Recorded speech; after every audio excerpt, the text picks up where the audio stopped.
I'm here with Aaron Solomon, who's a part of this year's musical. And for those who don't know, what's the name of this year's musical? It's called Once on This Island. What's a quick summary of the musical? Uh, this young girl named T Moon, she is found by these two peasants, and she's basically just taking her along her journey of finding who she believes to be her true love and going through the hardships of that. This year's musical, in a summary, it's based on a Caribbean version of The Little Mermaid, so the twist is she chooses between love and death. What is your role in this year's musical? My role is I'm Timoon in this. I am a storyteller, so I'm in the chorus. What does a normal rehearsal look like for you?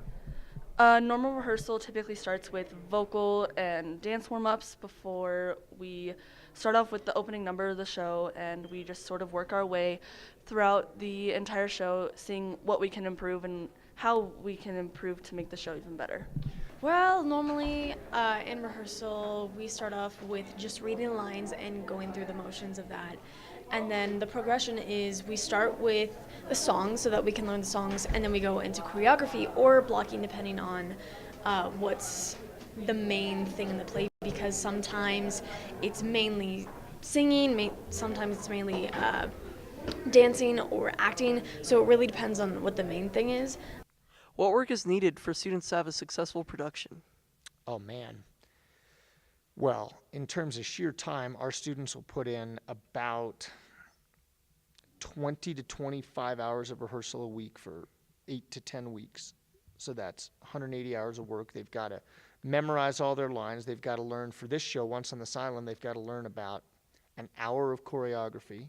Practice, practice, practice, practice, practice, practice, practice, practice, practice. Plus they've got to develop a character. Plus the students build all of the set and costumes and props and do the lighting and the sound, which takes additional dozens and dozens, maybe hundreds of hours. Those who don't know, what's the difference between a play and a musical, and do you prefer one over the other?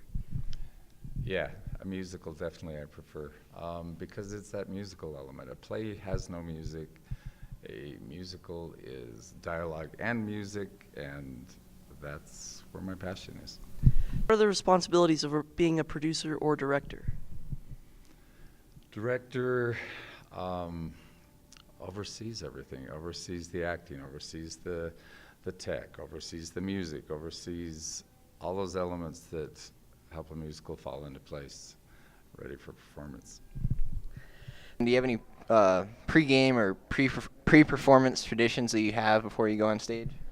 Sometimes before the show, after we do our own sort of circle as a cast and as a crew, I'll go off on my own and I'll sort of just really calm down and really focus on my character and who I'm trying to portray in the show.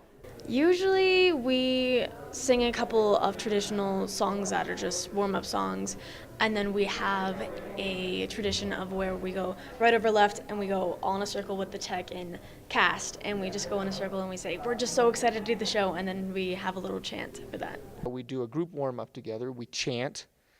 That sounds weird. Very similar to sports, you know. We'll sit in that room a minute before we go up and we'll remember the things that we need to do. What are we working on today? Are we holding for laughs? Are we making strong choices? Are we living in the moment? And we'll think about that, and then we'll do some group bonding stuff, and then, you know, we'll all come in the middle and we'll be like, yeah, team, except we'll say stuff like opening night, and then it's get up on stage and do your job. I do. I have one in particular. I put a gold star on everybody's shoe, on the underside of their shoe. It's kind of like this good luck thing. That's what I do. Thank you for the interview.